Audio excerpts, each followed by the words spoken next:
To bring the meeting to order. Welcome everyone to the Whatcom Tea Party General Meeting at Gateway Pacific Terminal discussion. And I would guess the first thing to do is have everybody please rise for the Pledge of Allegiance. I pledge allegiance to the flag of the United States of America and to the republic for which it stands, one nation, under God, indivisible, with liberty and justice for all. Okay, thank you. And I'd like to introduce Mr. Ron Krasinski, the Lighthouse Mission, who just wanted to say a few words. He was sort of co-sponsoring this event, so I thought I'd hand it over to you. I only have a couple minutes, which is all I need. I really want to thank Chris for allowing me to come tonight. The Lighthouse Mission is celebrating its 90th anniversary. We're compassionate conservatives.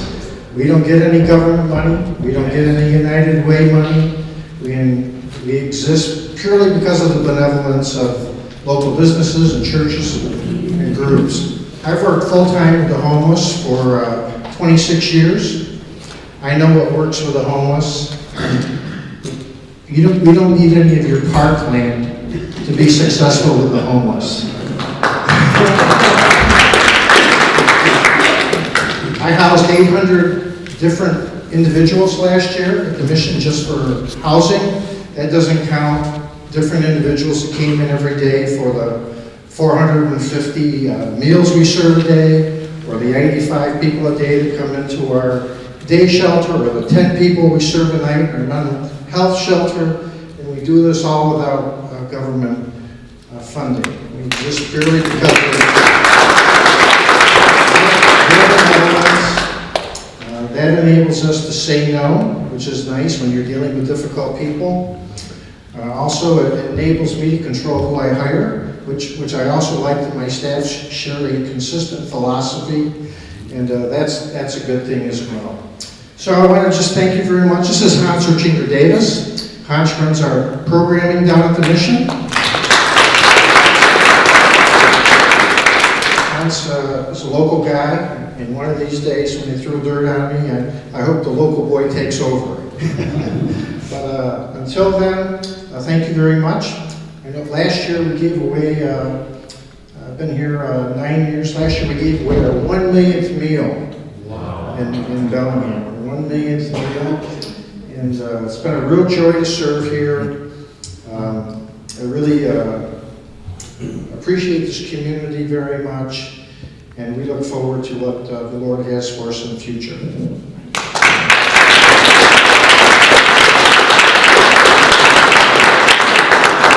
Thank you. And I wanted to say a few words about this bell. Many of you may have first heard the bell the first time at our very first rally on the guide on Tax Day 2009. Steve and Joan Hansen showed up in their PT Cruiser flying the Navy Jack from the sunroof and ringing Steve's Liberty Bell. Since then, Steve and Joan have made it to practically every Tea Party event that we've ever had, and they've even helped us organize quite a few. Well, Steve passed away this last summer, and Joan wanted us to have Steve's Liberty Bell, and we're honored to have this. Thank you, Joan.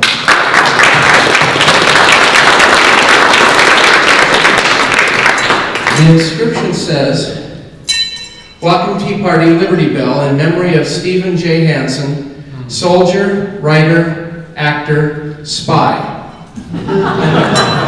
Sometime you'll have to ask about what all that means. Steve will be missed, but he will be with us in spirit. The bell isn't going to sit on a shelf somewhere. We're going to ring it. And we'll keep ringing Steve's Liberty Bell as long as there's liberty to defend. A couple of things with the Tea Party, and then we'll get into today's program. We have an election coming up, and the sample ballot is posted at the county auditor's website, so we can see what the ballots will look like in the upcoming elections. We're in the process of transcribing that into an email survey, so if you're on our mailing list, You will be receiving a survey version of the sample ballot where you can indicate your preference for the various issues and candidates. This is an unscientific survey, so it will be for information only. It's also secure. There's no way for anyone to trace who prefers what, so you don't have to worry about that. But we'll post the general results on our website. As you know, the Whatcom Tea Party does not endorse any candidate or ballot issue. Nevertheless, people do contact us and ask us how to vote.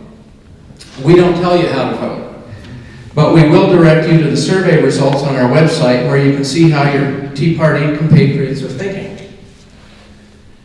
Okay, the other thing we've got coming up is the big question: are you smarter than a 6th grader?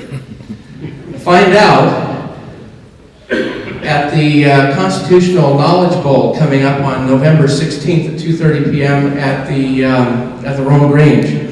Find out why the Constitution is still considered a model for government worldwide as we help the next generation learn about the American form of government. Teams will be attending from schools all over Whatcom County.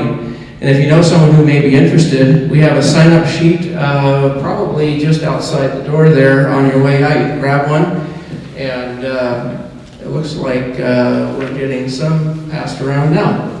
So, with that, I think I will turn it over to Riggs. You were going to explain the principles of operation of tonight's meeting. Thank you, Carl. Actually, Bob will explain most of the principles of the operation. But what I would like to do is explain a little bit. First of all, I'd like to have our guest for tonight come up and have a seat. I hate to have him sitting in the corner by himself. Okay. All right. Now, we can get on. I want to talk a little bit about tonight's program. I apologize for the foul-up that the opposition debater dropped out, and at pretty short notice. It was last Thursday, so it's less than a week ago. However, from what she says, and what we have found since then, they don't want to debate us. Now, we don't know why. We've never hung any other opposition debater by their ears ever. We've been very cordial, but they didn't want to debate because it was too close to the, well, I won't say it was because, but they used that as an excuse. It was too close to the election. So it wouldn't matter who, and I want to thank Craig Cole here for his help in trying to get another opposition debater, but the answers were all the same. No, we don't think we should. No, it's not a proper time. No, we just can't do it at this time. Whatever. Anyway, it's been a frustrating several days. So, like I said, it wouldn't have mattered, I think. Now, by the way, this debate was scheduled over a month ago, as were the debaters.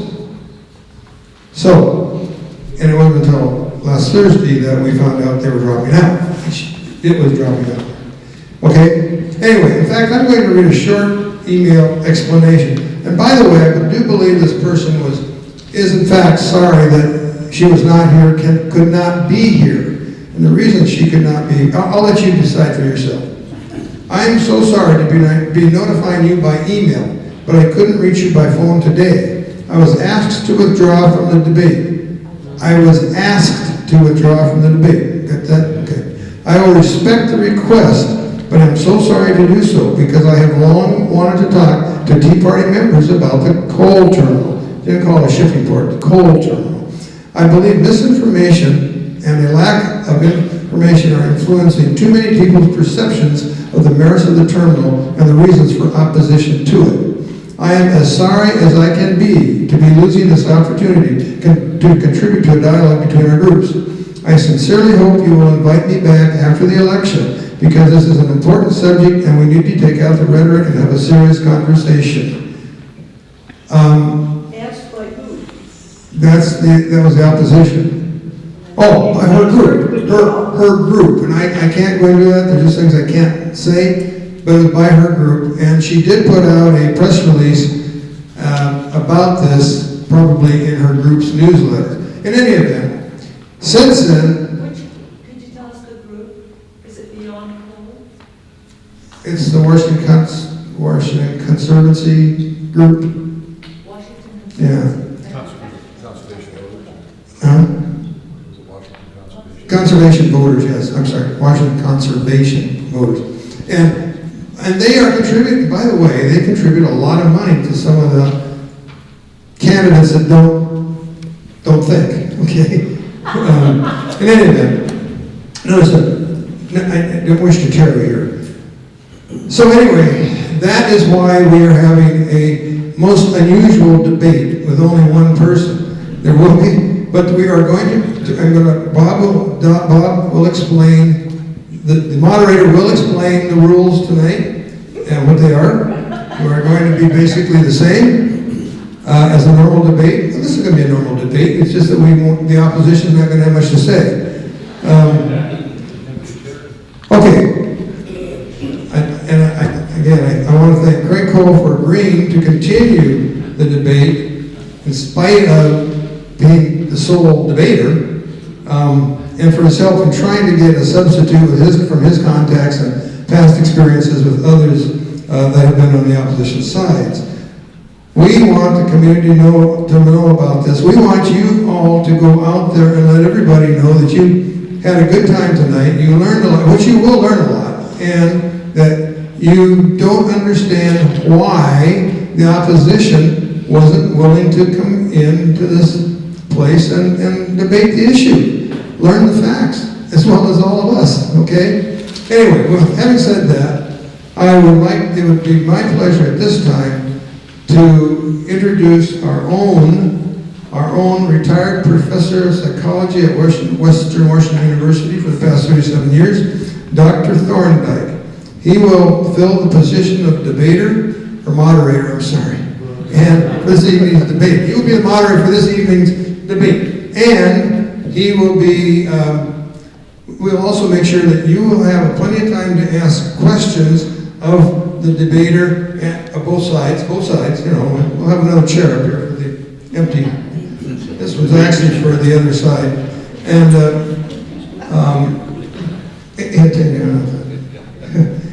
people are going to hear. Okay, anyway, again, and I want to profusely thank Craig for his help in making this. It's going to be a fun and lively debate. I know he's going to be great on both sides of the issue. Thank you.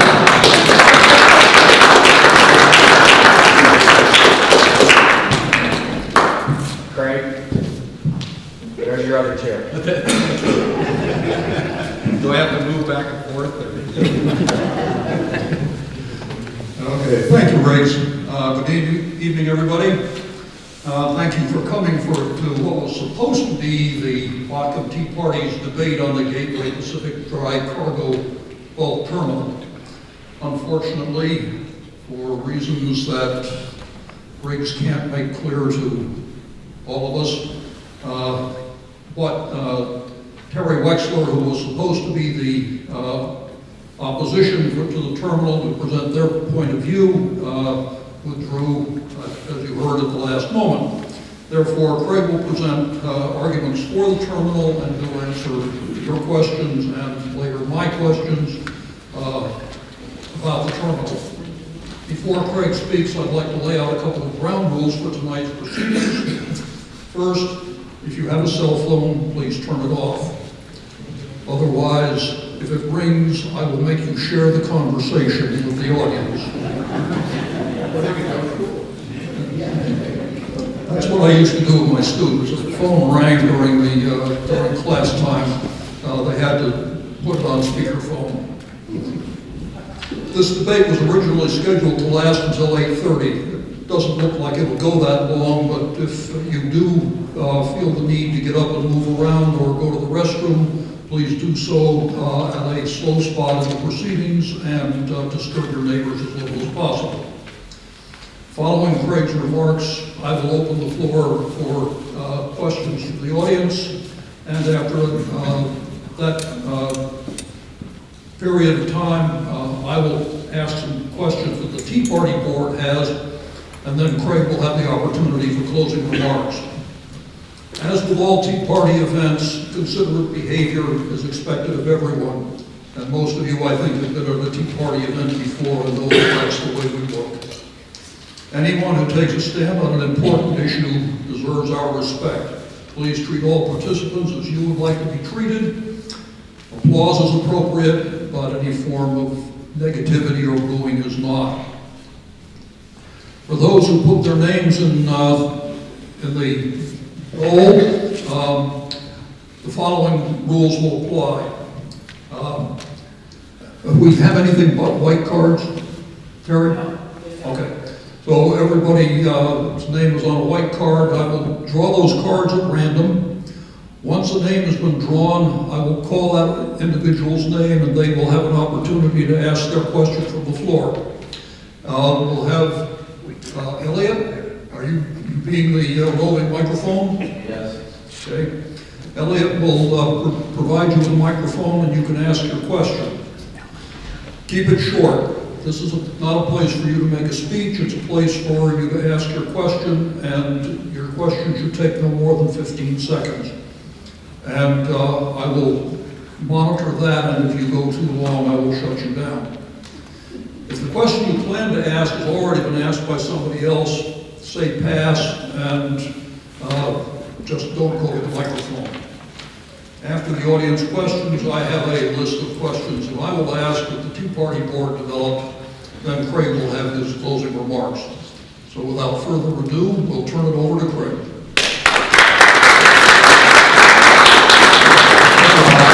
It's great to see you again. Thank you for your long service to Western. And I want to thank the Lighthouse Mission for its long service to this community. I serve on the Bellingham Police Council, which looks at issues affecting our community, and the Lighthouse Mission is one of the solutions in our community that has been so enduring. So thank you for your work, and your organization is truly deserving of everyone's support. And now I'm expecting the donation envelope to come up. But got a couple of colleagues, Whitney King and Dave Brumbaugh in the back. Got a lot of friends here that I'm delighted to see again. Let me, if I could, just read to you, when I got word that there was that the person I was going to debate with, who I have debated before, was pulling out. When Riggs called me, I said, well, let's see if we can fix this. So I sent this message to, and I'll explain to who. I said, so-and-so, the Tea Party is holding a forum, but Terry Wexler pulled out. I think it's best to have a real conversation. Would you like to replace her? I'm not organizing the forum, but I think it's more informative to have more than one side represented on any subject. My experience is that they, the Tea Party, are a courteous crowd. Let me know and I will inform them. Thanks. So I sent that as soon as I talked to Riggs to the Whatcom Democrats, to Community Wise Bellingham, to a woman named Sandy Robeson, who lives out in Birch Bay, who's been a vocal opponent, to Resources, and to, I think I'm forgetting somebody else, but all of them responded saying, thanks for thinking of us, but no, they weren't available or didn't think it was appropriate. Now, I have to say, in one case, one woman had her little kids and her husband was going to be gone, and that was just not going to work out for her, so that was probably more of a scheduling thing, although she said, I'm afraid you'd pummel me. But I do want to make a point that of all the forums I've spoken at, I really do appreciate the Tea Party's courtesy. This is a well-mannered group, and that may sound like, well, so that's obvious. But I can tell you, I've been before some not very well-mannered groups, where you get jeered down if you say something people don't like, or they hoot and holler, or they have all kinds of ways of making signals at you. And so I appreciate this very respectful and civilized forum for discussing issues, so I want to thank you for that. The Gateway Pacific Terminal project is moving as fast as it can. You can imagine how fast that is when you have to be coordinating with 3 different levels of government, federal, state, and local. And the EIS, the scope of the EIS process, which was recently announced by those agencies. The lead agencies are the Army Corps of Engineers for the federal government, the Department of Ecology for the state, and Whatcom County government for the county. And those three agencies are conducting a coordinated effort. It was actually a joint effort, but the Army Corps of Engineers has pulled away from the State Department of Ecology because they have decided that the scope of examination that the state is engaging in is too broad. And so this is an interesting, where the federal government is actually pulling away, saying, no, we'll work with you and we'll share data, but we're going to do our own. And their scope is much narrower. So in Whatcom County's actions have been predictable, what you would consider to be appropriate. So we have no beef with Whatcom County. We really don't have any beef with the feds. The state is a different issue. The scope of review, the environmental review that the Department of Ecology has announced, is unprecedented. It's unprecedented nationally, including the announcement that they plan to study things such as the end use of products that are shipped from here and used overseas, and those impacts on global climate change. Now think about that for a minute.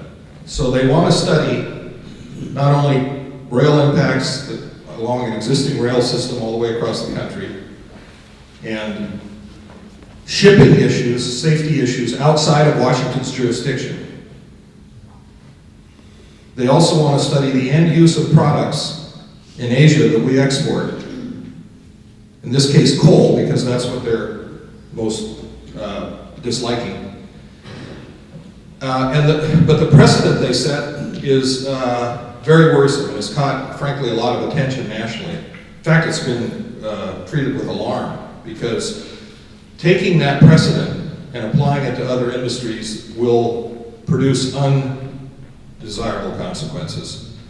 In fact, a prior governor, who some of you may not have supported, but Governor Gregor said to Bellingham on this same issue, she said, be careful what you ask for. She said, we export a lot of things. And you know, we export airplanes. If you want to measure the carbon footprint of airplanes, it's very significant. So does this now mean that whenever Boeing wants to expand an airplane facility to ship more planes to other parts of the world, that our state is now going to examine the use of those airplanes in different countries and the impact on global climate change? That's what this is implying.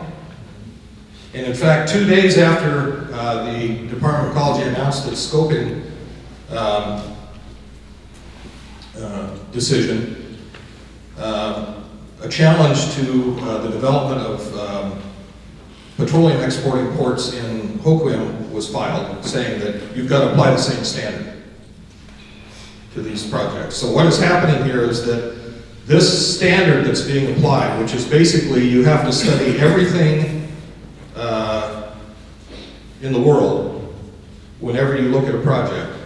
I mean, it's almost so broad you can't describe it. And nobody knows how to do it, by the way. And that's the other thing. Nobody exactly knows how to accomplish this. That if that precedent is applied in Washington, you will just simply shut down new industrial and manufacturing development in this state. The ports are very upset about this because they said, wait a minute, you mean every time we want to handle a new cargo, then you're going to study the effects of that, the use of that product, wherever it comes from or wherever it goes? This is very stunning. And so it's very difficult to see kind of how that environmental assessment can first even be conducted, and then secondly, how can it be applied? Because some of the issues that could be identified are outside the state's jurisdiction. So what can you do about it? Are you going to tell China to quit flying airplanes or using coal for electricity like we do here, 30% of these lights? No, you can't. So this is puzzling. And It's been hailed by environmental groups as really the new wave of challenge. And what it really means is that it's a way of stopping everything. It would be a way of stopping industrial and manufacturing development. I mean, let's face it, there are people who don't think we should have industry anymore. They don't like it. They want to deindustrialize our economy. The other day on Cairo Radio, there's a talk show. Somebody called in, Dave Ross was the talk show host, and this person said, you know, we don't really need Boeing anymore. And his response was, I don't even know how to answer that. Recently, a local political organization in July, and this last July, a local political organization, I won't say which one, but it starts with a D, the Central Committee passed a resolution that contains the following statement. We've left copies of it out here. It contains this statement. We propose and support the rejection of all industrial, commercial, and residential uses of the remaining natural lands and waters on or adjacent to Cherry Point. Now, this is privately held land, been zoned for heavy industry for decades, part of the land use planning for our community. They're opposing any industrial, commercial, and residential use. And they're also opposed to the use of water except for drinking, human drinking. So I guess that means they're opposed to agriculture as well. So this is pretty extreme. I have no belief that that represents a broad spectrum of anybody, including Democrats, but that is who's running the show right now, and they do have a slate of candidates that they're proposing through an organization they created called Whatcom. So, some of you may suspect that I have affiliated myself with suspicious people in the past. Democrats. But I know many here, not all perhaps, but many here are Christians, and you're supposed to be forgiving of people. But this isn't my kind of Democratic Party. This isn't the party of working people. That is extremism by any definition, and it's very shocking. And I hope that's not who winds up running the show in this county, that kind of philosophy, because everybody's property rights are going to go down the toilet. And that's not an exaggerated statement. If that attitude were to become public policy, I think it would be impossible for farmers, business people, ordinary citizens trying to put a carport addition on their house. So elections are important. They make a difference. Like the Tea Party, I won't tell you who to vote for. Actually, you're smart enough. You can figure that out on your own. But I sure as heck hope that reason will prevail in whoever gets elected, and that this kind of extreme thinking will not come to be local policy.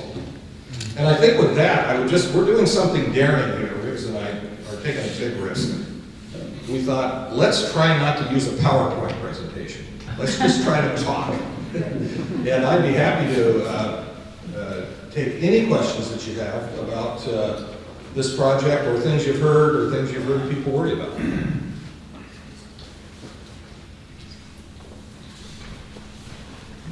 Pressure's on me, to keep this thing lively. Because I think you can all hear me without the microphone. I used to lecture to 300 students without a mic. They hadn't invented them back then. Okay, the first question is from Bob Seaman. Could you give me an accurate number on the coal trains that are supposed to come through Whatcom County? My union friends say 8. They're coming through no matter what. If they don't stop here in Whatcom County, or Washington State, I should say, they're going to go up to Canada.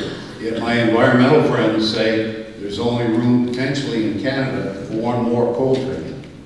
Are you sticking with that 8 train number? Let me ask you, thanks for the question, Lee. Everybody heard it, I assume. First of all, there are trains coming through here now, already, more than one a day. I don't speak for the railroad. Their traffic is variable. It isn't the same every day, but we've heard different numbers, 2 or 3 trains a day coming through now. I live about 3 blocks from the rail line, so, you know, I'm around there all the time. I can see the traffic go through. Some of you do as well. So some of this is existing traffic. That cargo is coming out of the Powder River Basin of Wyoming and Montana. And it's going out to, because there's a lack of port capacity in the U.S. for dry bulk commodities, things like coal, grains, wheat, potash, wood biofuels. There's a lack of capacity to service these cargoes efficiently. That's what this Cherry Point project is all about. So they're exporting now out of BC.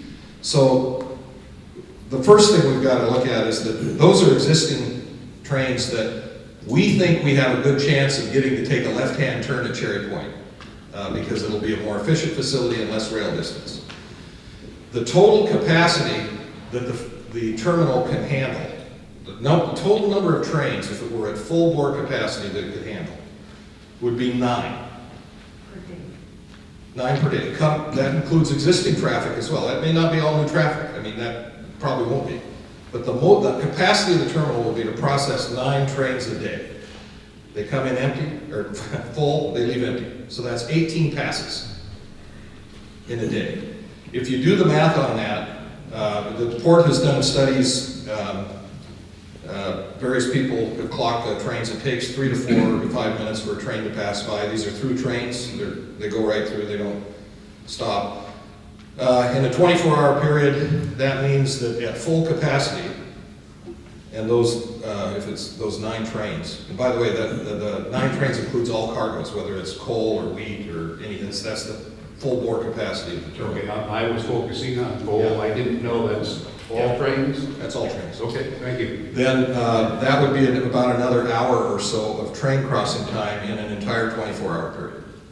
And for that, you get about 1,250 jobs. So, you know, you can decide yourself whether that would be a, you know, a good or not good trade-off. The one thing I do know is that rail is the cornerstone to our to industry and manufacturing. I mean, we can't do hardly anything without it. And so, and it's also very carbon efficient and cost efficient. You know, rail is very, very good for the environment. And so, I don't know how we have an economy without it, and it is a very favorable method of transporting things. The thing we deal with, again, I'll speak to the railroad, we grew up around the railroad, right? We decided to put our houses and our settlements along the rail line, and then we grew, our populations grew, and now there's this saying that railroads go from necessity to nuisance. So we certainly have, communities have issues with the railroad's sensitive to that. They are, really have been, I think, upping their game the last few years and trying to reach out to communities and explore solutions. I don't speak for them, but those are the numbers. So 9 trains would be the total capacity. Probably not all of those would be new traffic. Maybe, I'm guessing here, this is be 5 years out, maybe 6 new ones. So that kind of gives you the rundown. Does that answer the question? So 9 trains even going out? Yeah. Okay. Come in and go out. Okay, okay. Same train comes in and goes out.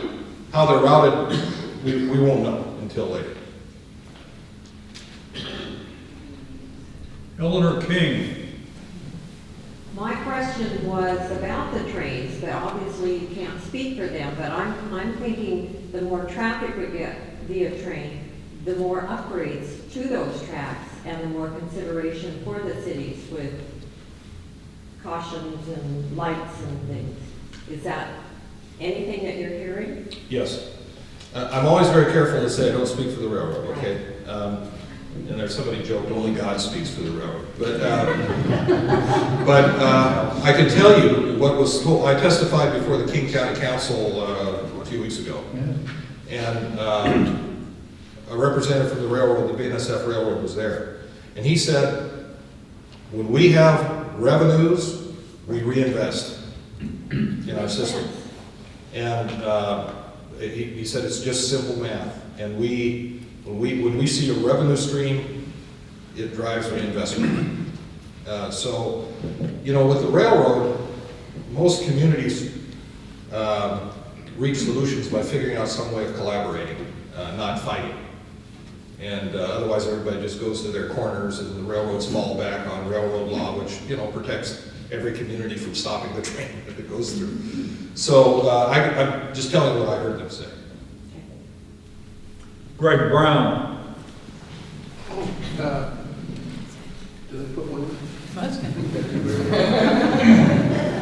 guy in the back. Huh? Yeah. I'll pass, because I wasn't thinking of the question. Can you put it back in? The other Greg Brown? My name's Craig. Craig. There you go. You want the mic, Craig? No, I'm fine.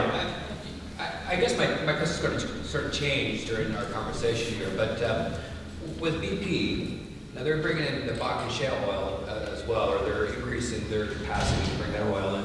What does that do to as a multiplier for train traffic coming in? Do you have an answer to that? I can't hear you. The question is that I think one of the refineries is already receiving crude, and there's probably somebody here who knows all four. Tesoro? All four of them will be receiving, Tesoro and Shell are sharing a rail yard they're building. Phillips is building a railroad now, and BP's building the biggest one. Yeah. And I don't know what that means in terms of traffic. I don't know. I know that it's being looked at by various, you know, the permitting agencies. I just don't know. Sorry. I can tell you, that traffic is going to be going through the Columbia Gorge and up.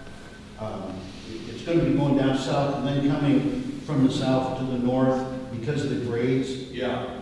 So it will be on these local tracks. And I know the railroad has also said that, again, I'm just repeating, they said, we don't know how we're going to route things 6 years from now or 5 years from now, and we don't know if we'll route full trains up the I-5 corridor and route the empties back over Stevens Pass. They just don't know, because that's an operational decision they would make at the time. John Kirk. I'd ask everybody to use the microphone, just wait till I get it to you. Okay, question of ownership. Who owns the property at Cherry Point? Who would have jurisdiction over the plant equipment? How much responsibility does SSA have? Okay. SSA owns the land, has been accumulating it since the 90s, I think. And it's now a 1,500 acre site. About 75% of the site will remain in natural buffer. So only about 25% of the 1,500 acres will be developed. SSA would operate the facility as well. And how it will be financed or whatever, I don't know. And I'm not sure they know yet, because this is, again, construction would not start for about 2 or 3 years. But this is did that answer the question? Well, basically, the thought was, you know, if something goes bad, you know, who picks up the bag? Is it the SSA? Is it the coal companies that are shipping, or, you know, the bulk companies and so on? This is a private investment risk. There are no tax dollars being sought, and so the terminal developer is the one who's incurring the risk. And this is a very experienced terminal developer. SSA was started as Bellingham Stevedoring in 1949. Sometime later moved to Seattle, and since then has become one of the top half-dozen shipping terminal operators in the world. They operate at 125 different locations: Vietnam, New Zealand, Latin America. I just came back from the Panama Canal. I was in Costa Rica, decided SSA has a terminal down there. They operate the largest containerized shipping terminal facility in the Western Hemisphere in Panama. It's actually in Cologne. And so I'm a consultant to the company, so I suggested to them, since I'm going to be in Costa Rica, it'd be a short hop to go down there and see that facility.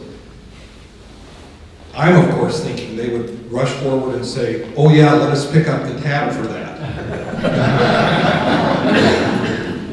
But I got dead silence is all I got. Sure, that's great, we'll have people visit with you. No, they were very hospitable, I paid for it, my wife and I. But I'll tell you, that was an amazing operation. It is so high-tech. They have trained local people who had very little education. This is on the Caribbean side of Panama. They're now, you go see people who have very little education who are operating very complex computer systems. It's a very clean operation. It's massive. They've built a school for the local community. They built a hospital for the local community. I mean, it's an amazing thing.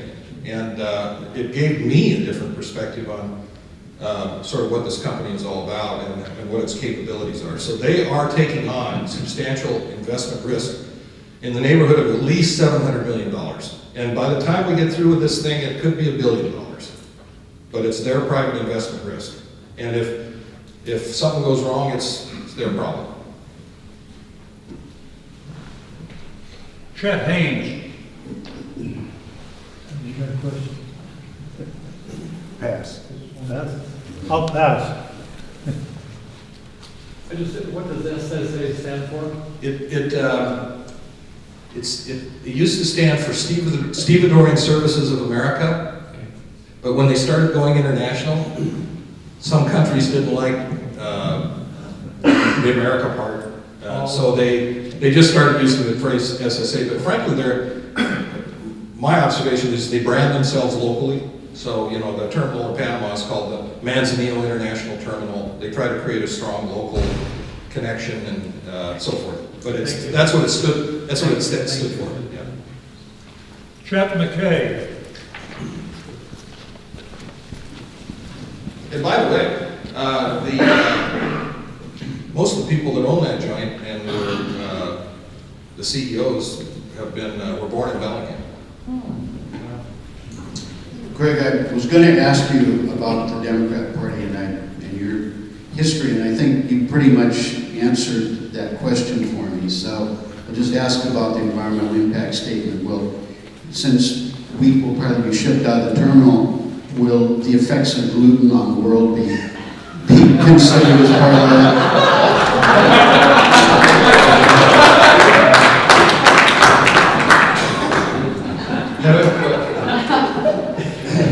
Have you ever looked at the carbon footprint of baking bread? I mean, taken to its illogical extreme, that would be that'd be the case. Yep. That's a good one. Let me use that one. Ray Radke. You got a question? Ray? Wait.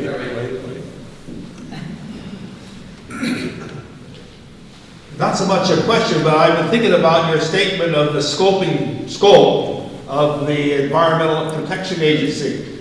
There is nothing that we export that couldn't be determined to be threatening in some way or another. I was thinking we ship coal to China, it would create electricity. That electricity could be used to develop things that they could use to harm us. What can you export that could be twisted in some way to be turned down because of a national security, or not environment, but just from a national security standpoint? Yeah, that's the dilemma. Is that what you're looking at in some cases? I think is people who feel like you can sort of engage in central economic planning of some kind. That and of course that that works. There are always these variables that pop out that you never thought about. And it's kind of ironic because we're a debtor nation. We owe the Chinese trillions of dollars. We've got products that are in high demand in those markets. We make money off them. We employ in those commodities. Our country employs tens of thousands of people. Manufactures equipment to service those activities. Former Governor Locke, who's the ambassador to China, just did an interview with the Seattle Times talking about how China is hungry for our products and that we need to figure out how to export more. So almost anything we do, you could come up with a reason why it shouldn't happen. Yeah. Max Perry. Hi, Max. Craig, what are the tribes using to argue against the trial? What are the issues that they're going? It's kind of important to say, it's hard to do this from what you read in the papers, but there are different tribal opinions. And so sometimes when they'll say tribal leaders, it may actually be tribal individuals, not actually the tribe itself, the Lummi tribe, the Lummi Nation. So, and so it gets very confusing. And it's there are a lot of people, a lot of environmental interests that are non-tribal that are working those guys over. And within the Lummi Nation, of course, there will be differences of opinion on this project, as there would be in any community. We are continuing courteous discussions, constructive discussions with the Lummi Nation. We believe we can address all the issues that have to do with their treaty rights, which have to do with fishing in their usual and accustomed places. And so we're optimistic that we can address those issues. I want to make one thing very clear. You've heard a lot of chatter that somehow there was some clearing that was done that disturbed a burial ground. That's not true. There was a small disturbance. There's a 1-inch borehole that went through an Indian midden, and I mean, it's a 1-inch hole to do soils test, and it turned out to be a midden, an Indian midden, which is where the historic villages would dispose of things like shells and other things. There were no human remains disturbed. You hear people say, "Oh, they're disrespectful to the tribal burial grounds. They disturbed them." All that. It's not true. But people who are against the project will make up almost anything. So that's the issue. It's the treaty rights and trying to find a means by which the Lummi Nation and others affected will feel that this project is appropriate. Finally, a woman. Holly, how do you pronounce your last name? Holly. And my husband wants to ask the question. Hi, Butch. Hi, Greg. Good to see you. Thanks for being here, and thanks to SSA for their tenacity of not giving up. You have a lot of problems, and I just wanted to ask one question first, Bob, and that would be, which do you think is the highest mountain you're climbing right now? And I'd like to follow up. Okay. Butch, good to see you. You know, if I thought about it earlier, I was thinking about this, that if you needed somebody to debate me, any one of my 3 daughters would have probably gladly volunteered. Truth is the highest mountain we have to climb, or I should say getting over distortions. There's a reason why debating is not real popular in neutral forums, and I would consider this, although people here may be conservative, I would consider this a neutral forum because you're not going to be disrespectful to anyone. You're going to listen to all sides. Thank you. There are forums where that doesn't happen, and I've been there, and it's no fun. So I tend not to go to forums that where it's just a lost cause. You know, nobody's going to listen. People are just going to yell at each other. But many of our opponents really, I think I can say this without being completely biased. They hate the fact that they argue from belief, and often what I think I would characterize as a belief superiority, a feeling like their beliefs are better than others. And when you come back at them with facts, it's troubling to them, because they'll say coal dust, and then you prove there isn't any and won't be any, and that you produce science and your independent studies, and there's never been a complaint, and they glue these loads down now, so they, they don't want to hear that, so they go on to the next issue and make something up. Vessel traffic is one that comes up. Oh, it's going to be so dangerous. Anybody here ever been involved in ships coming and going? Yeah. It's not a random activity, right? It's highly regulated. You've got highly skilled pilots. We might get 1 or 2 ships a day at this facility at full capacity, maybe 400 some a year. The state ferry system launches 500 sailings a day. And Puget Sound handles 10,000 major ships a year. Half of them headed to Canada, frankly, for complex reasons. And almost always without incident.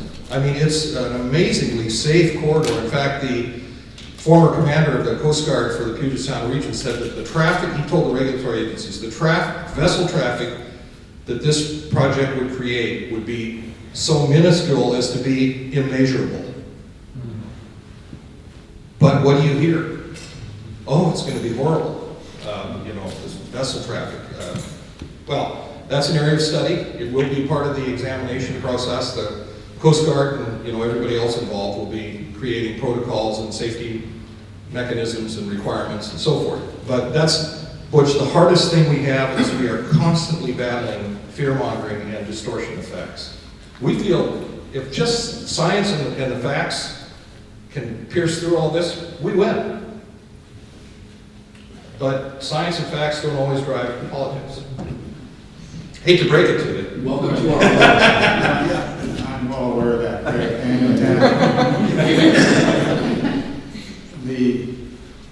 there are sane people, though, that when you prove them to be wrong, will accept it. But most of them don't want to hear an answer to their problem.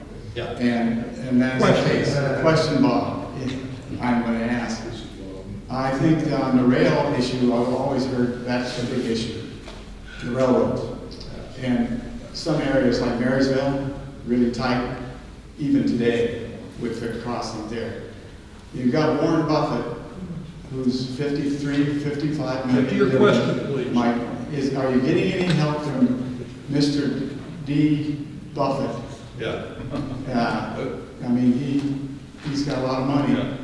He's the primary shareholder. I was hoping I'd get to meet him. It's interesting, the far left criticizes Warren Buffett and people like that who are making investments in American infrastructure, right? Isn't that what we want people to do? So the BNSF Railway is very involved. They're very concerned about this and the precedent that's being set because they're the largest freight hauler in the world. They've got a very extensive system. It's in 25 states. And you can imagine what our world would be like if every town has a veto power over anything done anywhere. So federal railroad law, of course, doesn't support that because every town that's got a rail line going through it has something it wants.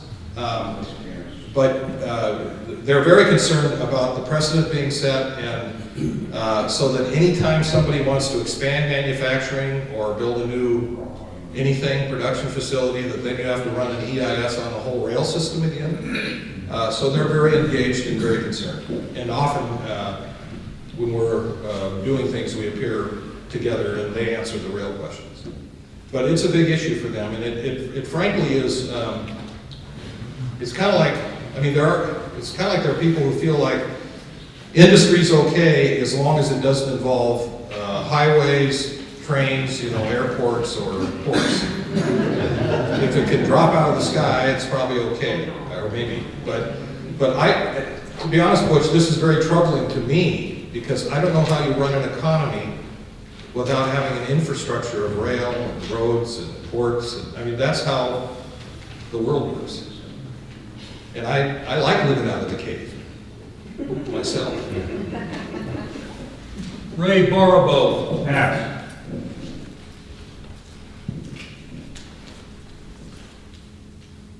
Bill Lafren. Okay. I did. Hello, I'm Bill. Hi, Bill. During the scoping meeting at Ferndale a little over a year ago, I came up with, I ran up the idea that perhaps coal might be used for more than just export. That if you had on that same large parcel a processing center for producing a clean coal product that could either be used by local fuel industries or for maybe electrical generation plant locally, then it would make it easier for local people to accept the use of coal. And I was wondering if that made any headway with the people that you work for, and if it's possible also that I might be able to, I've got some other ideas. I would like to maybe get in touch with some engineers or something and discuss some of my ideas with some other people if that's possible. Let me try to answer that. First of all, we rely on coal for electrical generation. It's just that it's mined in Montana and it's burned in Montana, and the electricity is sent over our way. So people in Asia think we're a little hypocritical, and it's true we are. I believe that I've studied this coal issue because I went back to the mines, and it's funny, even though my name's coal, I never thought I would learn this much about it. And it's the energy portfolio of the world is very complex. You have countries that have, there are a couple billion people that have no electricity. They burn down in their homes, or other things that are, and then they die early of respiratory illnesses. You know, electricity is a wonderful, it's an amazing thing. Even the doctor who founded Borders, or Doctors Without Borders, talked about what a washing machine does to a family. I know that sounds silly, but you have women all over the world in underdeveloped countries that spend all day by the river pounding clothes. They don't spend time reading books with their kids. They have a pretty crummy quality of life. When they get a washing machine and electricity, their life is transformed. So we don't think about that here, because those people are over there.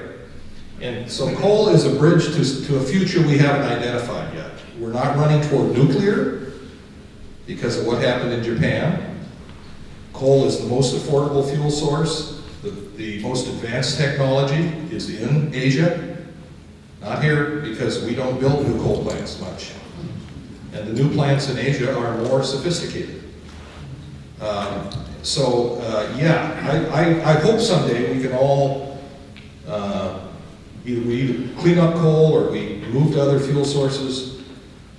Probably the leading expert on this topic is a guy at Stanford who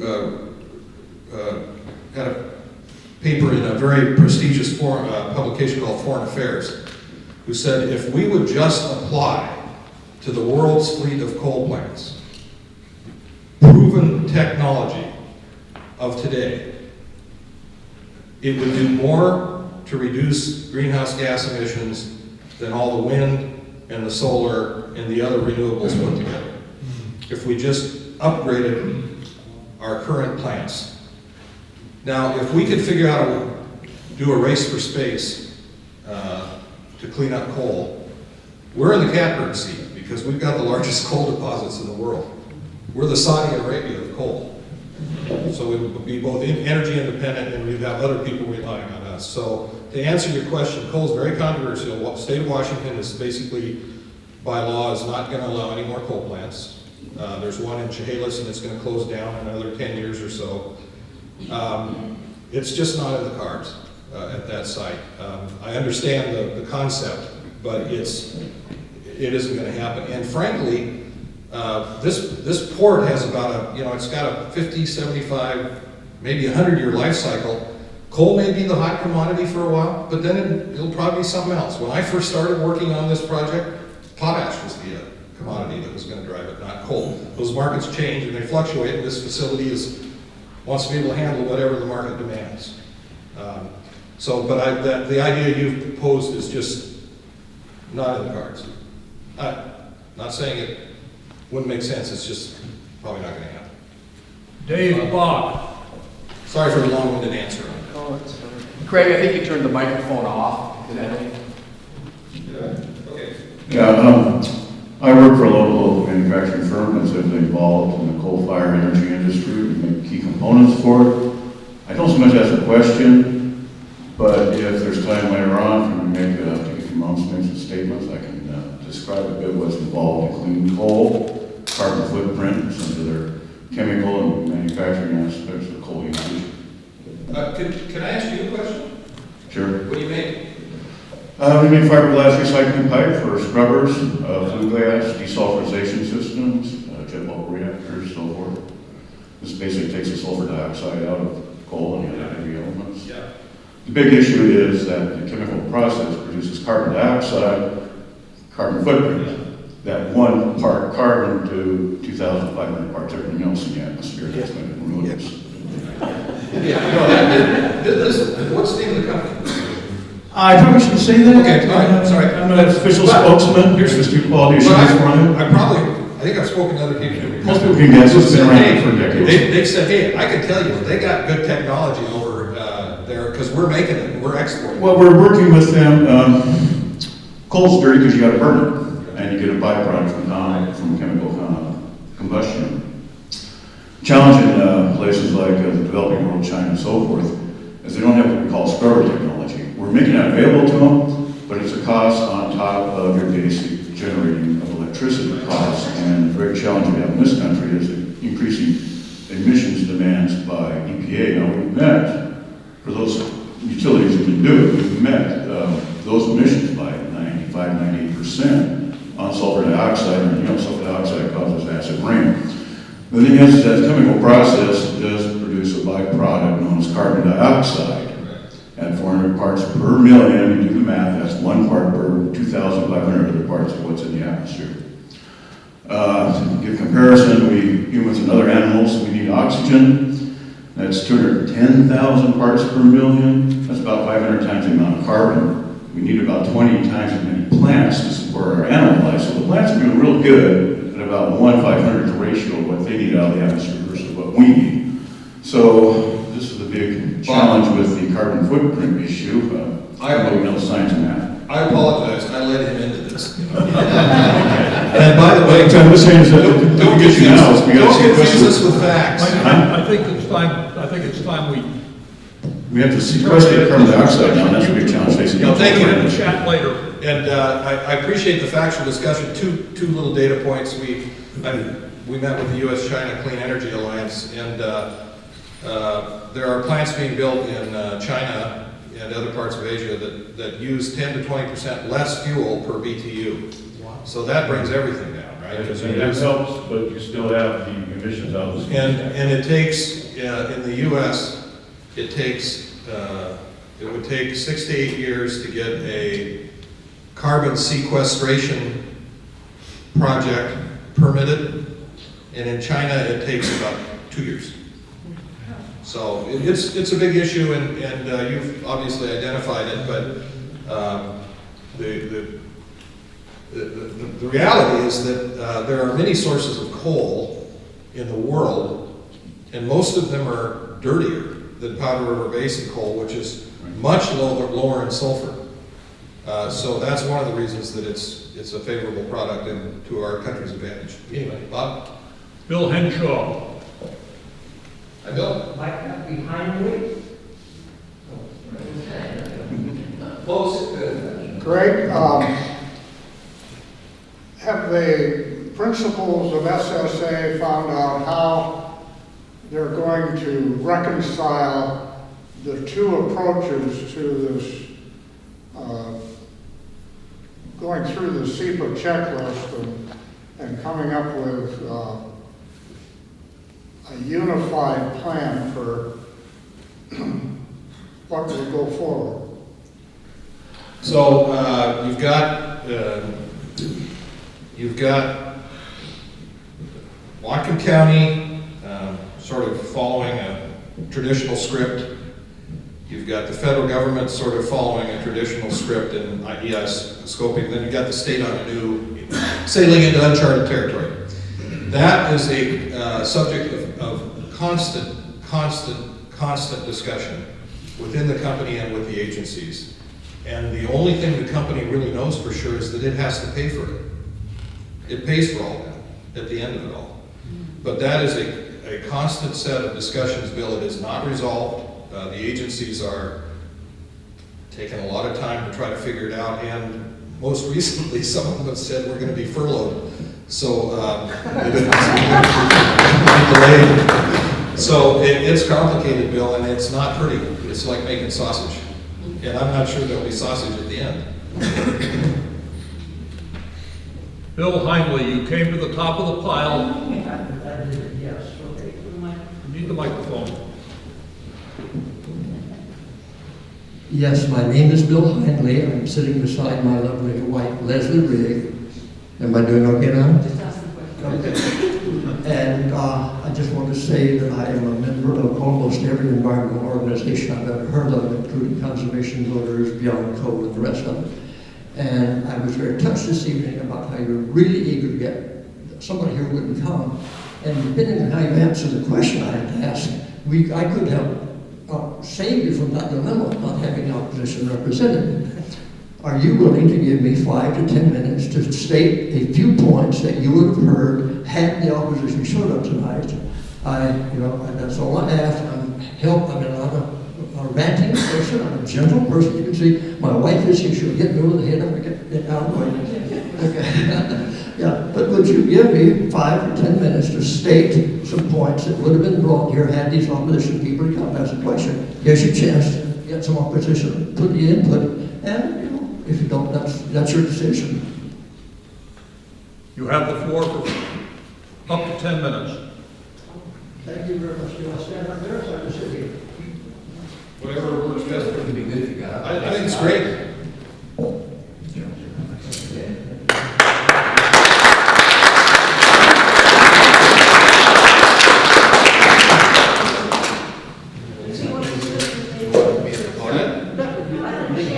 Okay.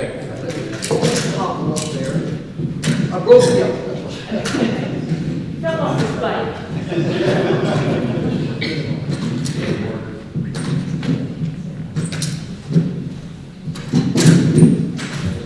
Thank you very much for this opportunity. I'll take that one back from you. Okay.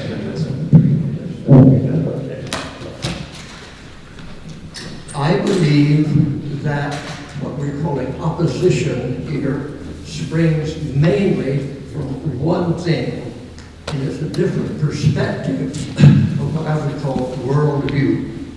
The worldview that I would like to present from the opposition tonight is that all life on earth is interconnected and interdependent. The days when we thought we could do something in our yard and not affect our neighbor are over.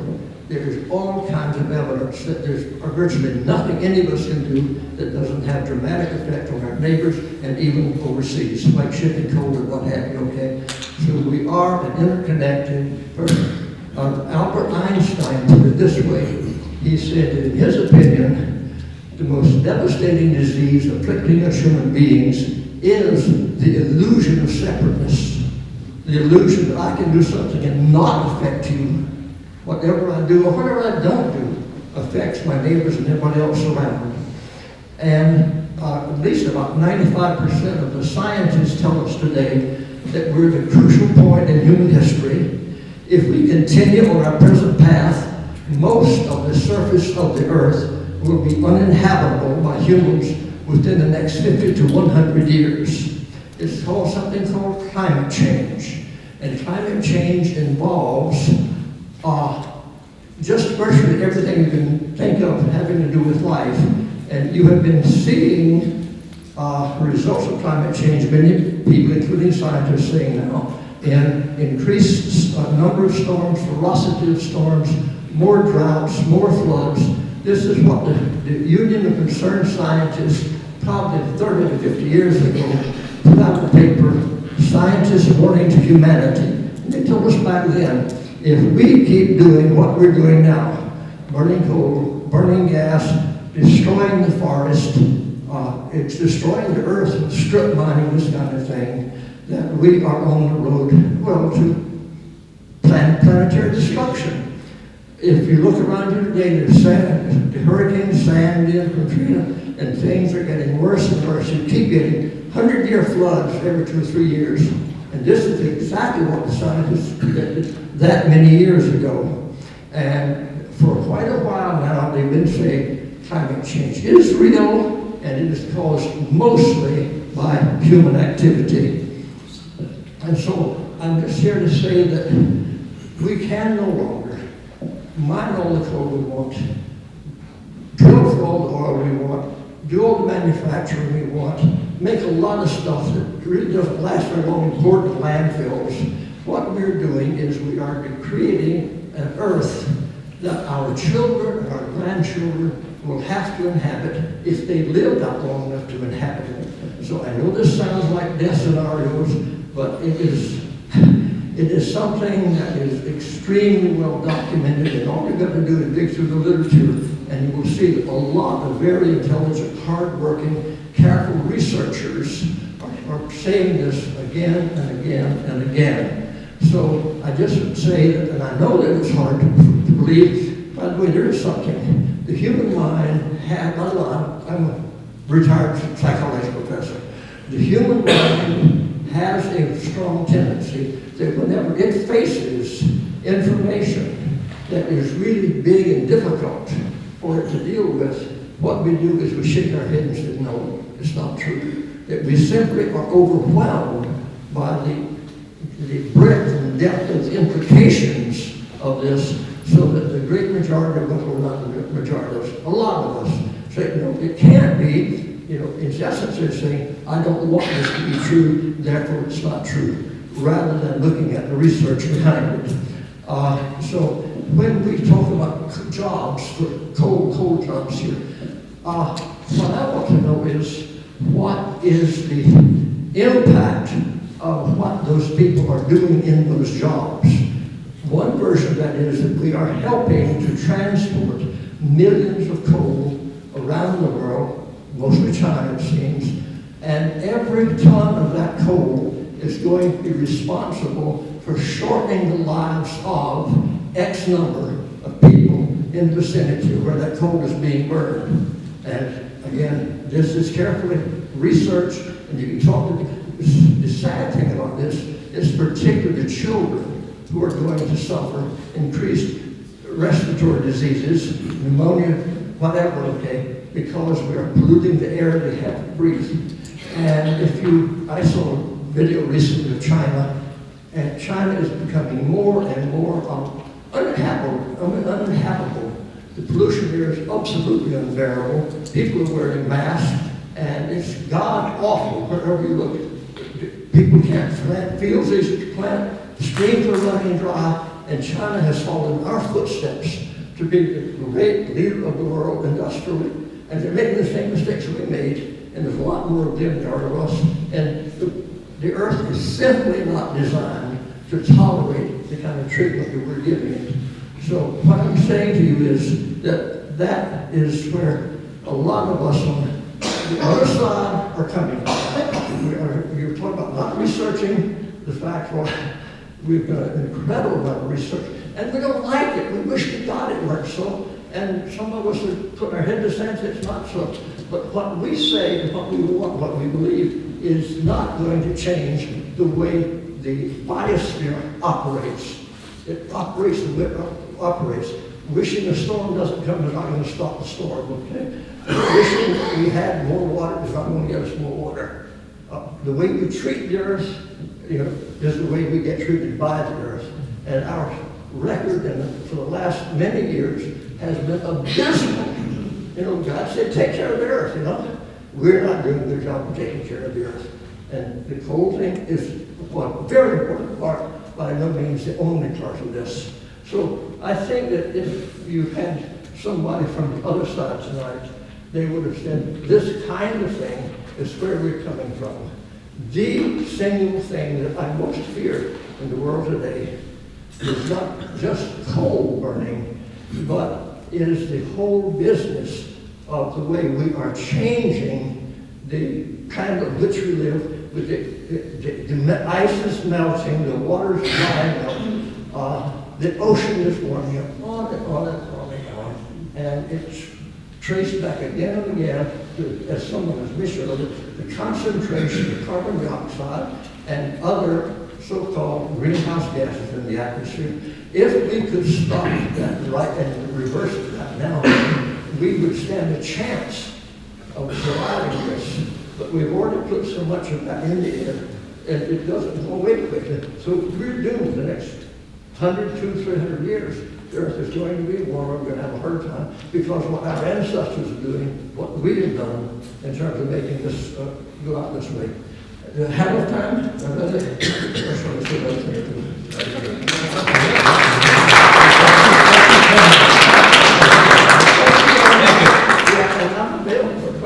Thank you for speaking. I think that's great.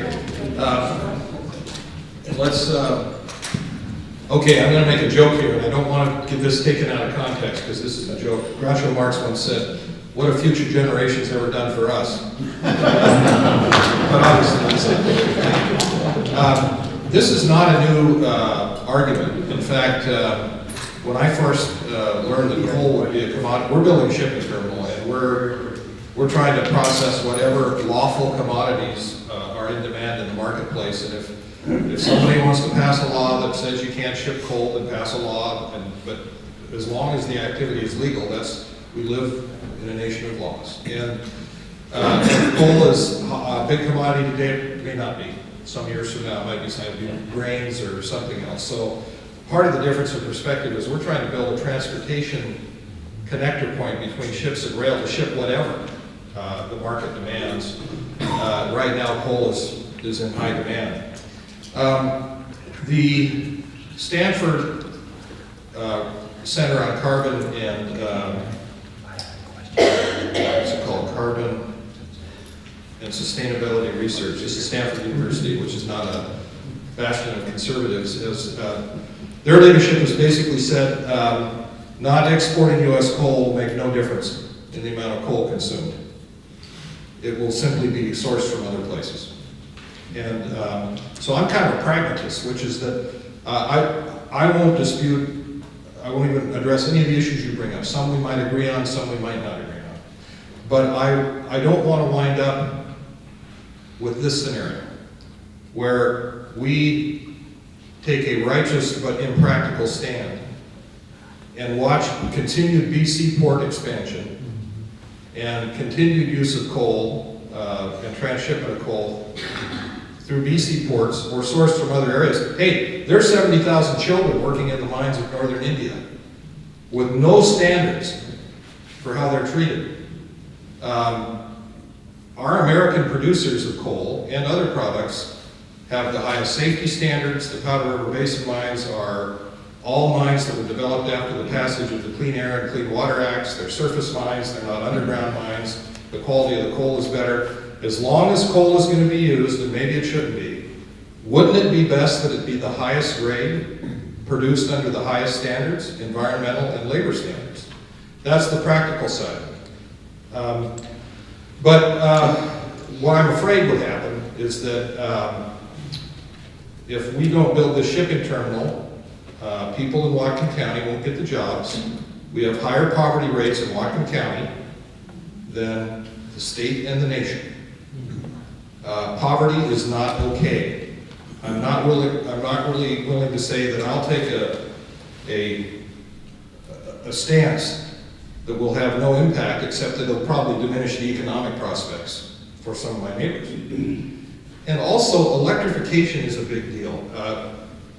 When coal is burned, and China, by the way, if you read anything about China, they're cleaning up their act fast because they've decided they're going to own the clean energy future. They're doing more investment and probably making more. In fact, the Assistant U.S. Secretary of Energy said that the thinking that we have nothing to learn from them, that's outmoded thinking. They're advancing fast, they're closing down old plants, replacing them with new ones. They know they've got a big problem that they have to solve. When Governor Inslee was a congressman and he returned from China on a visit, I said, is it true that China has really taken on this cleaning up their energy stuff? And he said, oh yeah. He said, you hear it from the minister, you hear it from the plant manager, and you hear it on the factory floor. And they have message discipline, I think was his quote. They have a top-down society. So things are changing there, and they have to change because they need to clean up their act as we do. The problem that people don't seem to want to face is what's the other side of the coin. Do we let 2 billion people live in poverty without electricity? They burn stuff worse than coal, and in ways that are worse. And those people die young because they are impoverished. And if you look at all the international accords on this topic, and you look at Pew Research, independents or Pew Research, I'd be happy to send you all this because I like to learn both sides of things, and I'm sure you do too. They're saying we got to find a solution. The solution just can't be no electricity for these developing countries and continued poverty. You got to solve the other half of the problem. So that's what I think the world challenge is that we need to figure out how can we do both, and we can't just address one side or the other of the problem. Chet Powell. Chet, thank you, by the way, for coming up. I think that's very good of you. And I think it adds a very important dimension to this discussion. Craig, as a person who served on the county council a number of years ago, your memory of the zoning of that property out there is probably clearer than some. I wonder if you could give us, first of all, what year did the property out there get zoned heavy industrial? How long has it been so zoned?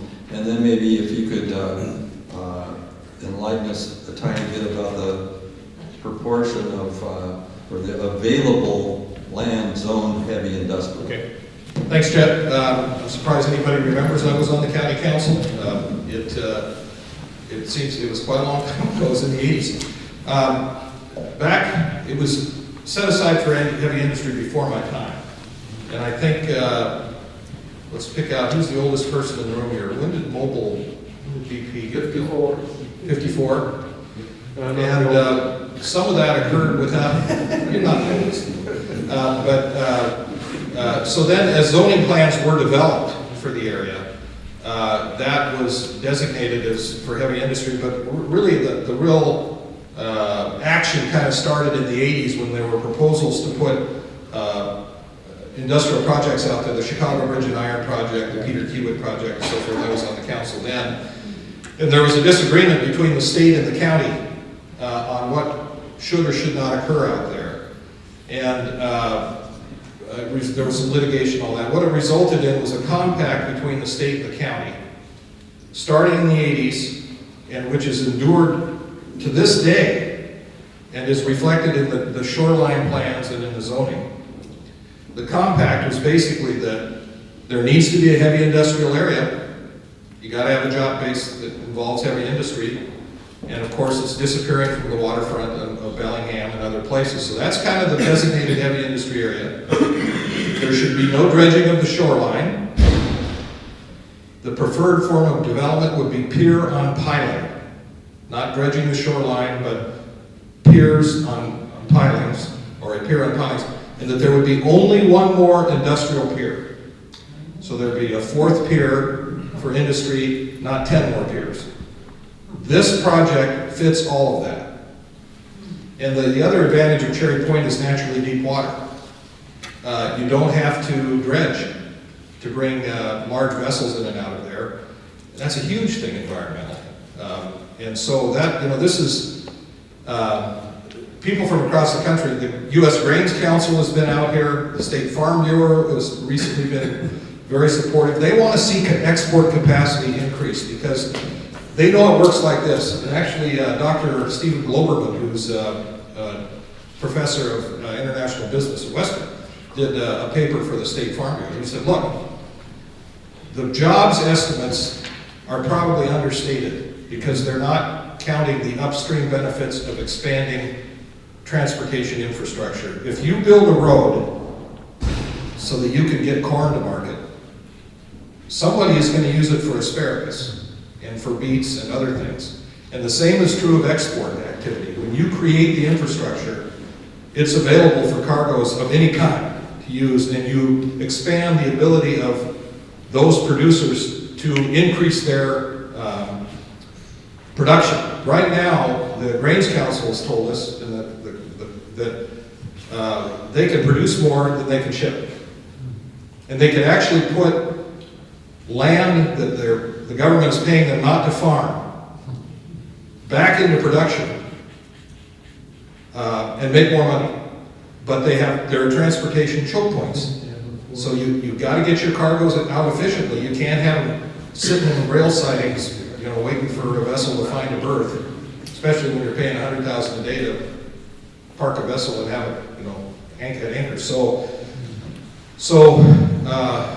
this is viewed as an asset, the Cherry Point area, that's of really national importance, because it's a very unique asset, and it's probably it may be the only place on the west coast of the United States where this kind of export capacity expansion could occur. Most ports have gone toward containerized cargoes. That fosters imports. Those containers come in full and leave empty. This is the opposite. These are dry bulk commodities which we would ship out. Alan Dubuque. I'll pass. Gene Meek. Yeah, Gene Meck. A couple of things have been brought out, and I appreciate what Craig was saying, because of the question I had and asked of Dan Pike a couple of years ago, is when you're studying the impact of our coal as being burned by China, are you offsetting that? If you're going to do a statistical analysis, for instance, you offset that by what pollution would they create if they use somebody else's coal? Because all we can control is our coal, which has come out as the cleanest coal in the country. Well, when I mentioned this to Mr. Pike, he'd have nothing to do with that, because all they want to look at is the one-sided view. Now, question is this: will that environmental impact statement from our own government take into account an offset of the environmental impact?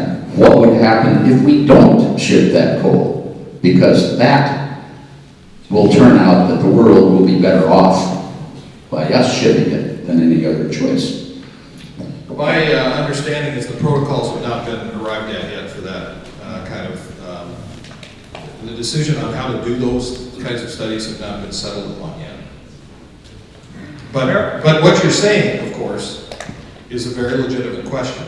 The question that an EIS is supposed to answer is this action compared to what?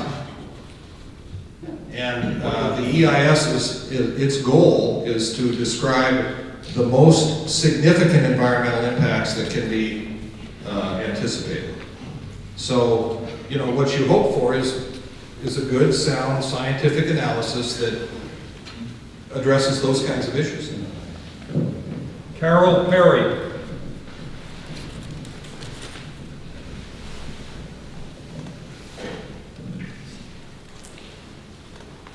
Well, I had a couple of other questions, but something came to my mind is the words that we use have such amazing connotations, even with this federal thing, whether it's essential or whether it's furlough. And we had even an example in the county here in the last few months about the slaughterhouse issue and how negative the word slaughterhouse was. And so someone who was very wise analyzed the whole thing and realized that really what the farmers needed was a packing house. Question. Okay. My question is, as we doorbelled the last few months and talked to people, we had a question about the Gateway, and it was labeled the coal terminal. Is there anything that we can do as far as semantics for because they don't know anything about it, but it's a coal terminal? Yeah. Somebody said, I think it was Dick Donnie who's done it, I listened to Dick's radio program. Dick does a pretty darn good job of researching issues. I don't know if you, I mean, you don't even have to like Dick to respect that he really works hard at the research. And Dick made the comment that by the time this thing is built, it may be shipping wheat, it may not be coal. And the markets do fluctuate, they do change. That's why this facility is being built to service whatever. And we, of course, refer to it as a dry bulk cargo handling facility. But it has been branded a coal facility now for so long. It drives us nuts, but I'm not, I've kind of given up on it. And I've tried a new branding concept, which maybe I could float on you folks. Pure 100% natural organic coal. How's that?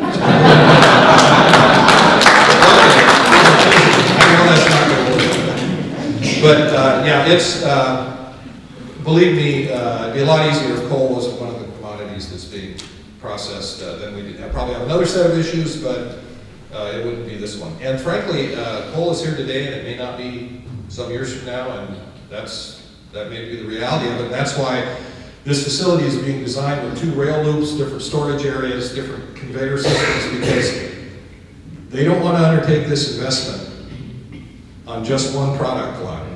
That would be too risky. Mary Gibb.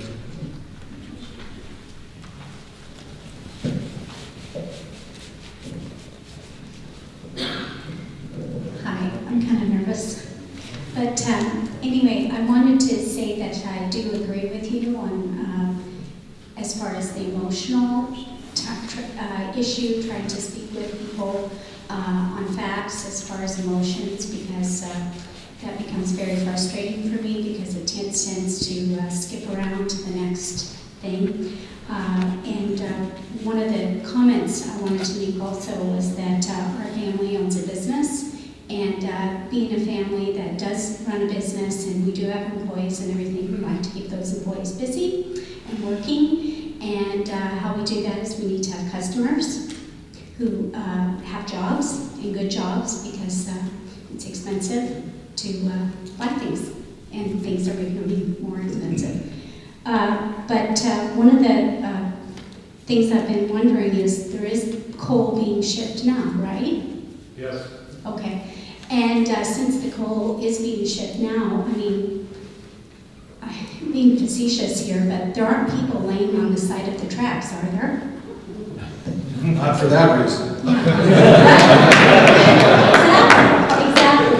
And the thing that I've noticed is that fact doesn't seem to be discussed. But in that, how do we communicate? And they keep changing the argument about the coal, and we did discuss that a little bit, but the question is how is that coal hurting people? There is coal being shipped now. You know, Okay, it that's seems to a great, keep going back to that. that's a great question. So, there are health scientists who will tell you that coal is not a safety issue until it is combusted. And the Spokane Clean Air Agency, which has never had any complaints of coal, coal dust, issued a statement recently saying that they are confident that the way that coal is handled now will be, there will be no hazards. And the reason that it's changed, and people probably should understand this to make sense. The railroad's the enemy of coal dust. Around the loading points in the Powder River Basin, where they would load coal into the cars, there would be dust that would escape. Not along the rail line, but in the loading points. It clogs the ballast in the rail bed, and the railroad has to tear it up and replace the rail line. So they established rules, and they said, you've got to eliminate that problem. And so the current method of shipping coal, which is committed to, that's required, is that the coal is loaded lower in the cars, it's aerodynamically shaped. If you see those trains go by, it looks like a bread loaf. And they apply a glue-like sealant. It's like a school paste. It's a benign substance that glues the top of the load down, so it's actually encapsulated. And there have never been complaints of coal dust. One of the leading U.S. toxicologists who chaired the EPA Clean Air Advisory Committee said all this business about coal dust is ridiculous. It's been transported throughout our country for years. And it's of all the things I could think of to worry about this project, that one would go right down to the bottom of the list. Because that's probably one of the safest, or at least the things to worry about the least. The other thing is that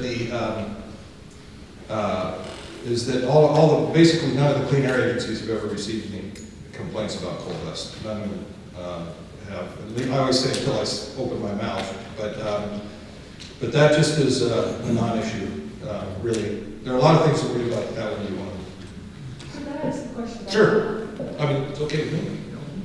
What about when the coal is being loaded into the Yeah. ships? Right. I've heard that that's the main source of coal dust. Let's look at both ends then. The coal being loaded into the ships, you've got a county standard that does not allow particulate emissions off of the site so as to create a nuisance of any kind. And you have OSHA requirements for people working in those places can't be exposed to coal dust. And the method of loading is that the cargo is basically in an elephant-like snoot that goes to the bottom of it's a technology that takes the coal to the bottom of the vessel and sort of spreads it like this. And then it's all the loadings below deck. And you just can't release particulates there. It's not allowed, and certainly the permits that, you can't do anything like this without undergoing a great deal of scrutiny and proving that you can make it work right. And the other side of that equation is, well, how about where it's mined? And the American Lung Association data, and there are others that we're happy to provide, show that for all of the things you would worry about, that for respiratory ailments that could be affected by coal dust, bronchitis or childhood asthma, all those things, in the Powder River Basin, which has, I think, 55 trains a day carrying coal going out, they have, their incidence of those diseases are at or below the national average and below Whatcom County. And in fact, their air quality is rated A. And the reason for that is that you have to control those standards so you don't expose workers. You've got to keep those communities safe. And so this is very different than what we think about of the long-term exposure in an occupational setting to underground coal mines like in Bellingham. It's, the world has changed since then, and the way that these products are handled is much different. So I don't know if that answers your question or not, but I do have materials I can send you on this. Delane, is it Clisby? Yeah. I'm wondering if I can ask the gentleman who spoke a quick question.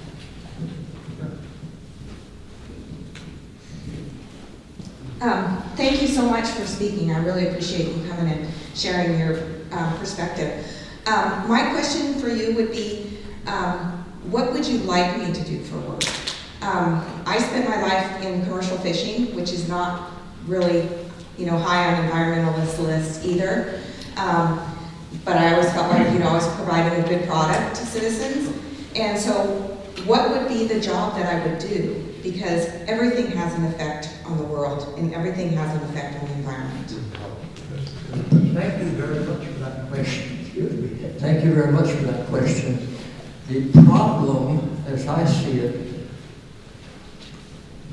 we have to get under that question of what can I do for work. We live in a society, don't we?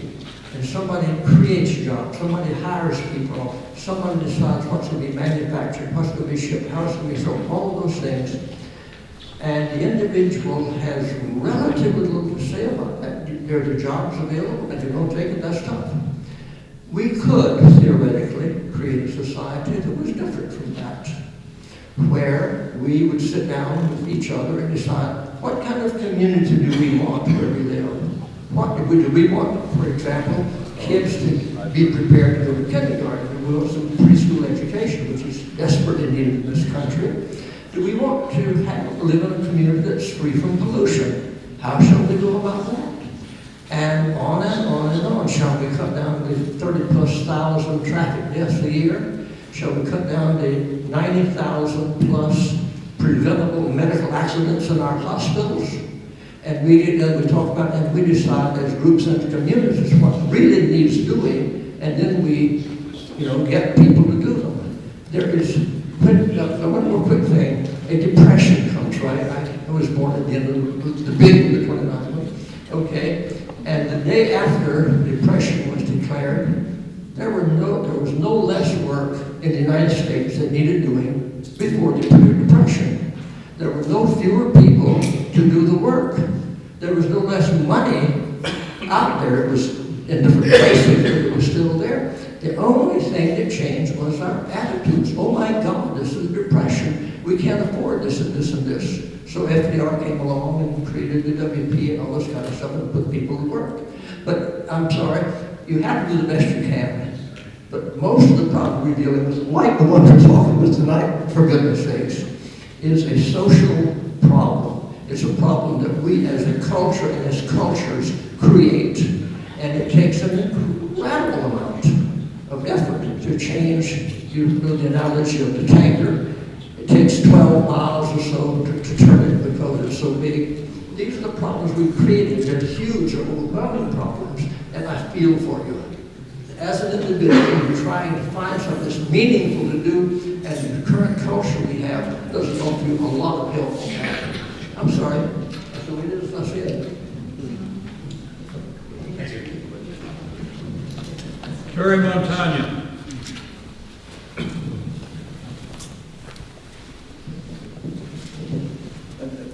The Cornwall Park has a big waste problem. And the port's planning to cap it.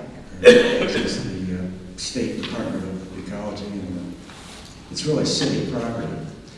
And the interesting prospect is rather than capping it, pulling all that waste out, all those toxics, and it's an old dump site.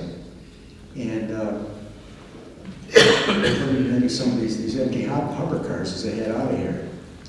And it seems to me there might be some possibility to reduce the opposition to the Pacific Gateway Terminal if SSA took that job on and fundamentally did it with minimal cost, just stopping by and loading the hopper cars. And I don't know where they dump, but up in Montana or where, that would be a possibility. Well, this has come up before. I know it sounds a little out there, but it actually has been thought about, considered. And I mean, what's interesting, I heard before the King County Council, and they're worried about train traffic and through their community. I said, well, if you didn't rely on trains, you couldn't dispose of your garbage, because your garbage goes through all kinds of communities on its way somewhere else. And when I mentioned this to some of the engineers at SSA about this idea, they said, oh my God, how would we ever get that permitted? I think it's probably beyond the scope and capability right now of this. A little factoid. I talked to a scientist recently who was doing research on at the University of Washington on actually a number of bodies of water, and Bellingham Bay is one of them. NOAA is funding it. And this is preliminary, it's not final, but she said, we've got a real puzzle. She said, the contamination from industrial sources doesn't seem to be drifting. And we can't figure out where contamination is coming from. It doesn't seem to be from industry. They're not through yet, but this is a mystery they're trying to resolve, because they didn't find what they thought they were going to find when they started looking at sediments and impact on sea life and other things. So I think Bellingham Bay is a story that isn't told yet. I mean, I don't think the answers, they're not at the bottom of it yet. They won't be done with their research for about another year. I just got an email from her. I said, you must feel like a detective. And she said, yeah, that's exactly what we feel like. We can't quite yet understand what we're seeing and why. So I think, I like your idea on one level. On another, it makes me go, oh my God. That's a big picture. Bob Jones.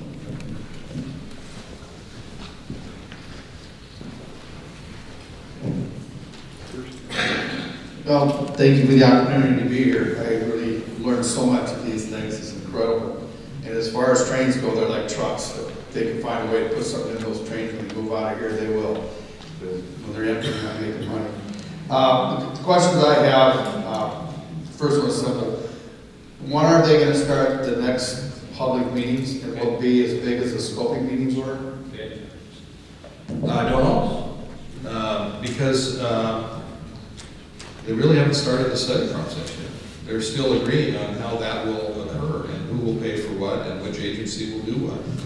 And it's a very cumbersome process. I don't want to sit here and find fault with anybody. Actually, I think the county has been reasonable and fine, and I think the feds have actually been pretty predictable. The Army Corps of Engineers said we're going to use the traditional methodology. It's the State Department of Ecology that has kind of thrown this whole new concept out there. And the trouble is nobody's done it before, so nobody knows how to do it. And so it could be the truth is we don't control the timetable. We don't control the consultants doing the studies. Don't control the agencies. The only thing we control is the checkbook to pay for all of that work. It'll be millions and millions and millions of dollars. And it could be a year, it could be 18 months, or it could be, for all we know, 2 years before the next sort of public work is done in having people react to the draft environmental impact statement. We just don't know. And of course, in business, time is money, so we worry about it a lot. But we have absolutely no control. And we haven't seen a deadline met yet. Okay, I want to comment on trains, though. Comment on trains. When you see a train go by, keep in mind there's jobs behind those trains. They got to call them job trains, because when those trains are running, the economy's better. And when you see less of it, the economy's worse. In fact, 2006, there are fewer trains now than there were in 2006. We were told by the BNSF, and they're a reflection of how the economy's doing. I think I'll pass my second question for this time. Thanks, Bob. Last but certainly not least, Elliot Fine. I'm going to digress here for a second, Bob, if I'm last. Sir, they have a place where groups of people decide what's best for everyone else. It's called Russia. Okay? The question I have for you, Craig, you touched upon it briefly before. It was brought up with Butch when he asked you what your highest mountain was to climb. I see these no toll signs all over where I happen to live. I've tried to talk to some of these people. They have reams of misinformation. You're fighting Solzhenitsyn tactics. What specifically is your organization doing to combat this? Because I do not see a change in what these people view as as you put it, the coal terminal. And that's what you're fighting. Not a dry bulk goods terminal, it's a coal terminal. Right. Well, some people are not going to change their minds. The polls repeatedly show that a majority of the people support this. More people support it than oppose it. There is a very, very well-financed and strong group of people who are opposed to the project for some of the reasons that the gentleman mentioned. There are also people concerned about rail issues. And people have different, some people are more concerned about the number of trains. Some people don't like the horns. And anybody live by the rail line? I do. And I don't really hear them. But they have gotten louder over the years as a safety measure. So there are kind of three pockets, I think, of opposition to this. And it appears that people are hardening in their positions a bit. The people who are against it, there's nothing you can say that will cause them to change their mind. The people who are for it are pretty solid. There is a group in the middle that just is saying, hey, I'm not going to make up my mind until the end of the process, until I have more facts. That's fair. And really, that's all we're asking of people, is just let the lawful process play out. And let the facts drive the decision making.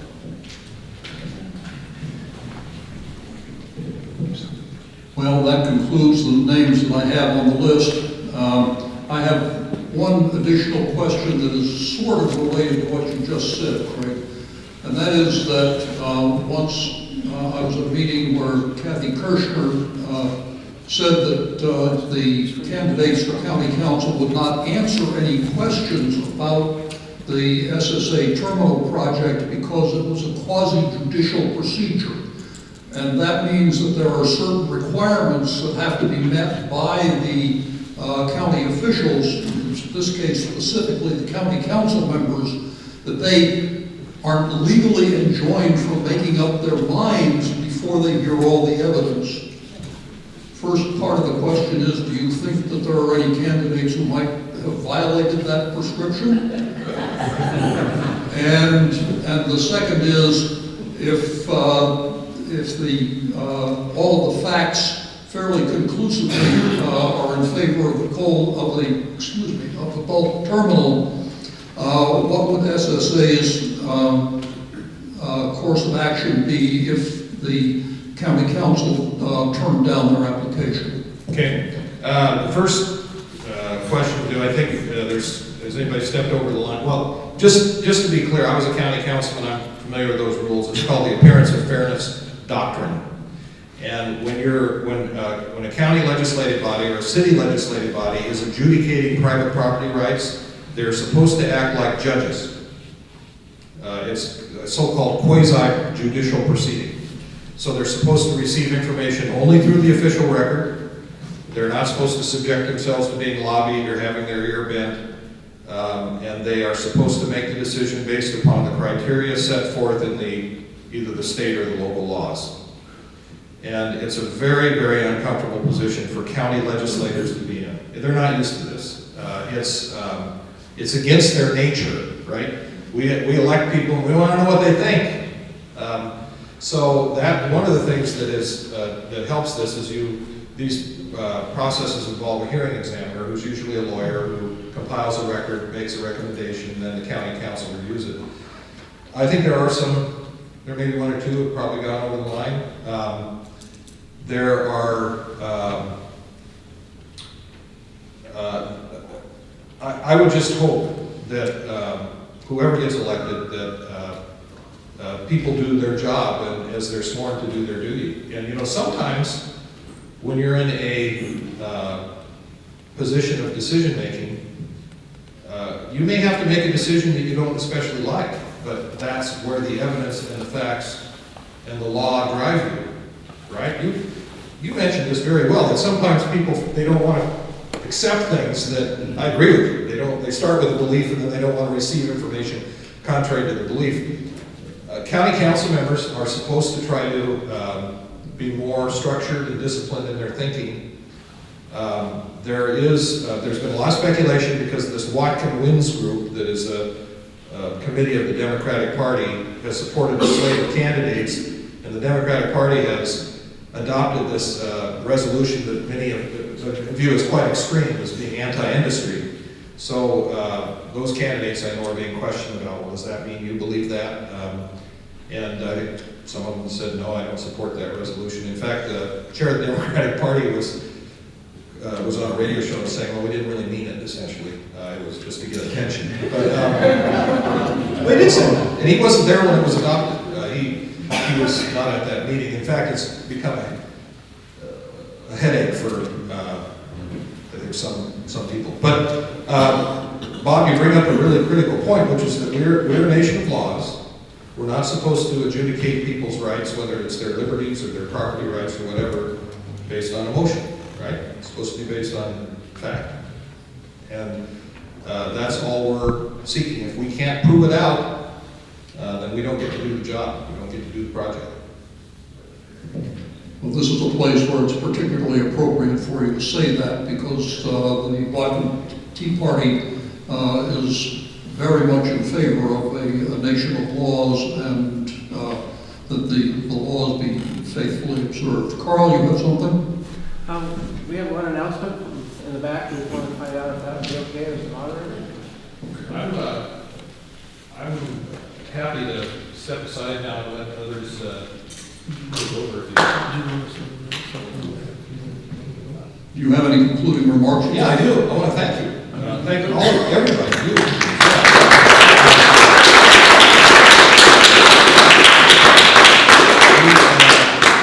We need civilized dialogue. We need to be in conversations where we can disagree courteously, and that's how we learn more. And when people are yelling and shouting each other down, nobody learns anything. So I respect the approach that you folks take to your forums, and I respect your willingness to help enlighten us to other viewpoints. Thank you.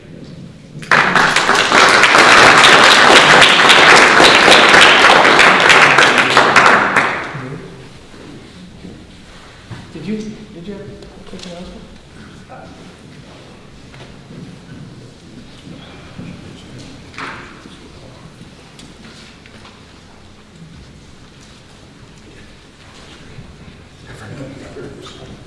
For those that don't know me, I am Dick Donahue, and several of us in the community became very concerned about the resolution that Craig mentioned when it was passed by the Democratic Central Committee, that we feel would basically restrict not only current businesses out of Cherry Point, but the development of new businesses.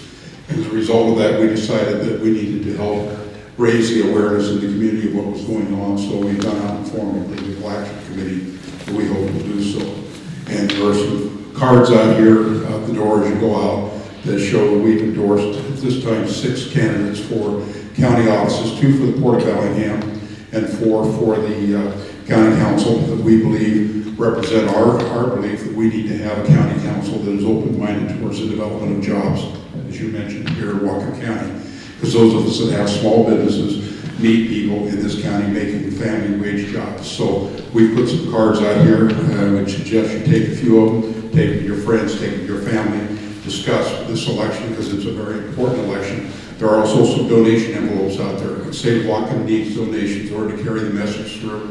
And there are some bumper stickers out there that say, I support SaveWhatcom.org. So, thank you.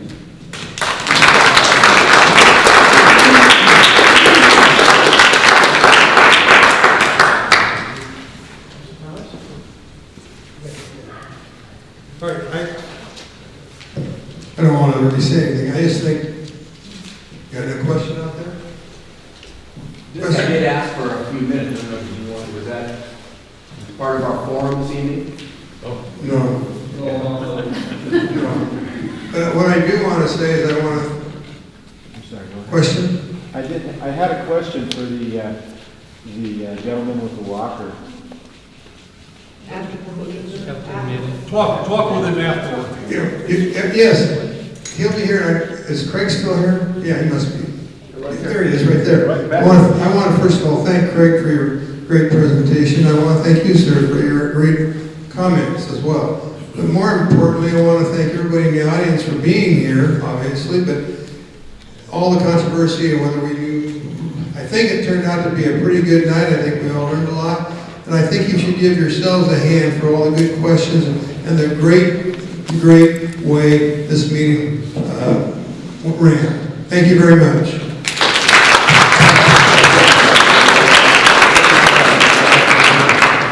Okay, thank you for attending tonight. Thank you to Mr. Cole for taking the time to talk to us. Don't forget to pick up your out signs if you signed up for one, and pick up a sign-up sheet for the Constitutional Knowledge Bowl.